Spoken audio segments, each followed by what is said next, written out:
Assalamualaikum warahmatullahi wabarakatuh. Kami dari kelompok 7 ingin mempresentasikan materi tentang wilayah dan pewilayahan.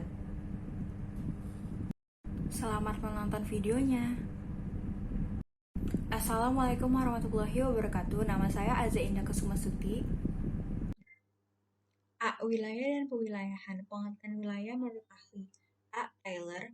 Wilayah adalah suatu daerah tertentu di permukaan bumi yang dapat dibedakan dengan daerah tetangganya atas dasar penampakan karakteristik yang menyatu.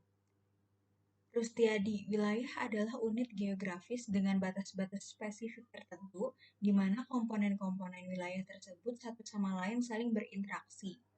Secara fungsional, batasan wilayah tersebut tidak selalu dengan kenampakan fisik dan pasti, melainkan bersifat dinamis. Konsep wilayah. Secara umum, konsep wilayah di permukaan bumi dibedakan menjadi keadaan alamiah atau natural region dan keadaan tingkat kebudayaan penduduknya atau cultural region. Perbedaan dibedakan diantaranya berdasarkan, pertama, berdasarkan keadaan alamiah, kedua, berdasarkan tingkat kebudayaan penduduknya. Assalamualaikum warahmatullahi wabarakatuh. Saya Alendra Dito dari 12 IPS 2. Tata ruang. 1. Pengertian tata ruang dan penataan ruang. Tata ruang merupakan bentuk dari susunan pusat-pusat pemukiman dan sistem jaringan sarana prasarana pendukung kegiatan sosial ekonomi masyarakat yang peruntukannya terbagi-bagi ke dalam fungsi lindung dan budidaya.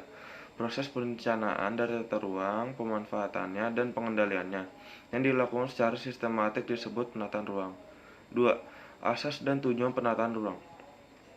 Berdasarkan pasal Undang-Undang Nomor 26 Tahun 2007, ditegaskan bahwa penataan ruang diselenggarakan berdasarkan asas A. Keterpaduan, bahwa penataan ruang diselenggarakan dengan mengintegrasikan berbagai kepentingan yang bersifat lintas sektor, lintas wilayah, dan lintas pemangku kepentingan. B. Keserasian, keselarasan, dan keseimbangan. Keselarasan, dan keseimbangan adalah bahwa penataan ruang diselenggarakan dengan mewujudkan keserasian antara struktur ruang dan pola ruang. Keselarasan antara kehidupan manusia dengan lingkungannya. Keseimbangan pertumbuhan dan perkembangan antar daerah serta antara kawasan perkotaan dan kawasan perdesaan. C. Keberlanjutan. Keberlanjutan adalah bahwa penataan ruang diselenggarakan dengan menjamin kelestarian dan kelangsungan daya dukung dan daya tampung di lingkungan dengan memperhatikan kepentingan generasi mendatang. D. Keberdayagunaan dan keberhasilan gunaan, bahwa penataan ruang diselenggarakan dengan mengoptimalkan manfaat ruang dan sumber daya yang terkandung di dalamnya serta menjamin terwujud tata ruang yang berkualitas. E. Keterbukaan, bahwa penataan ruang diselenggarakan dengan memberikan akses seluas-luasnya kepada masyarakat untuk mendapatkan informasi yang berkaitan dengan penataan ruang. F. Kebersamaan dan kemitraan, bahwa penataan ruang diselenggarakan dengan melibatkan seluruh pemangku kepentingan. G. Perlindungan kepentingan umum, bahwa penataan ruang diselenggarakan dengan mengutamakan kepentingan masyarakat. H. Kepastian hukum dan keadilan, bahwa penataan ruang diselenggarakan dengan berlandaskan hukum atau ketentuan peraturan perundang-undangan dan bahwa penataan ruang dilaksanakan dengan mempertimbangkan rasa keadilan masyarakat serta melindungi hak dan kewajiban semua pihak secara adil dengan jaminan kepastian hukum. I. Akuntabilitas, bahwa penyelenggara penataan ruang dapat dipertanggungjawabkan baiknya proses, pembiayaan maupun hasilnya. 3. Klasifikasi penataan ruang. Klasifikasi penataan ruang ditegaskan dalam Undang-Undang Penataan Ruang bahwa penataan ruang diklasifikasikan berdasarkan sistem fungsi utama kawasan, wilayah administratif, kegiatan kawasan, dan nilai strategis kawasan. Penyelenggaraan penataan ruang harus memperhatikan hal sebagai berikut. A. Kondisi fisik wilayah negara kesatuan Republik Indonesia yang rentan terhadap bencana. B. Potensi sumber daya alam, sumber daya manusia, dan sumber daya buatan, kondisi ekonomi, sosial, budaya, politik, hukum, pertahanan, keamanan, lingkungan hidup, serta ilmu pengetahuan dan teknologi sebagai satu kesatuan. C. Geostrategi, geopolitik, dan geoekonomi. Penataan ruang wilayah nasional, penataan ruang wilayah provinsi, dan penataan ruang wilayah kabupaten atau kota harus dilakukan secara berjenjang dan komplementer, atau saling melengkapi satu sama lain, bersinergi, dan dalam penyelenggaraan tidak terjadi tumpah tindih kewenangan. Sekian, terima kasih. Nama saya Anissa Salsabila. C. Perwilayahan atau regionalisasi. Regionalisasi berarti membagi wilayah-wilayah tertentu di permukaan bumi untuk keadaan tujuan tertentu. Untuk menentukan regionalisasi wilayah harus diperhatikan fisik yang meliputi iklim, morfologi, sumber daya alam, dan keadaan sosial budaya yang meliputi penduduk dan budayanya. Beberapa contoh perwilayahan antara lain sebagai berikut. 1. Perwilayahan muka bumi berdasarkan tipe iklim matahari, antara lain sebagai berikut. A. Zona iklim tropis antara 23,5 derajat LU sampai 23,5 derajat LS. B. Zona iklim subtropis antara 23,5 derajat LU sampai 35 derajat LU dan 23,5 derajat LS sampai 35 derajat LS. C. Zona iklim sedang antara 35 derajat LU sampai 66,5 derajat LU dan 35 derajat LS sampai 66,5 derajat LS. D. Zona iklim kutub antara 66,5 derajat LU sampai 90 derajat LU dan 66,5 derajat LS sampai 90 derajat LS. 2. Pulau Jawa berdasarkan kondisi fisiografisnya meliputi antara lain sebagai berikut. A. Wilayah dataran rendah Jakarta atau zona Jakarta. B. Wilayah antiklinorium Bogor atau zona Bogor. C. Wilayah dataran antar montana atau antar pegunungan zona Bandung. D. Wilayah pegunungan selatan.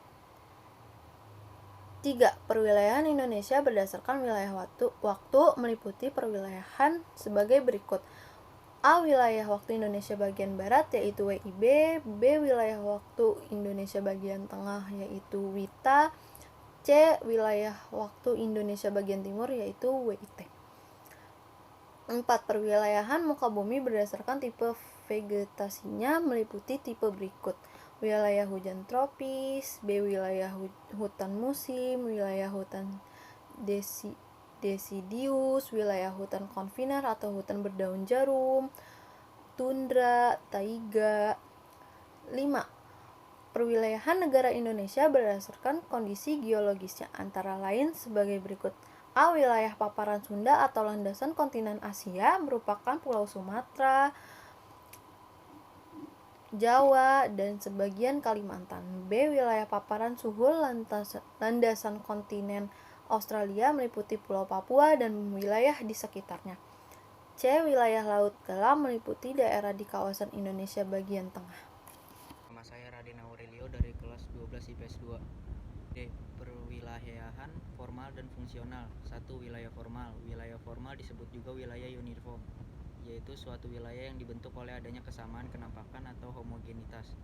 Misalnya kenampakan kesamaan dalam hal fisik muka bumi, iklim, vegetasi, tanah, bentuk lahan, penggunaan lahan yang ada di dalam wilayah tersebut, baik secara terpisah maupun berupa gabungan dari berbagai aspek. Misalnya lembah sungai yang dicirikan oleh daerah alirannya. Di kota besar daerah CBD, Central Business District. Zon permukiman, zon pinggiran kota juga merupakan region formal. 2. Wilayah fungsional. Wilayah fungsional memberikan konsep tentang wilayah berbeda dengan wilayah formal yang menitik beratkan pada homogenitas.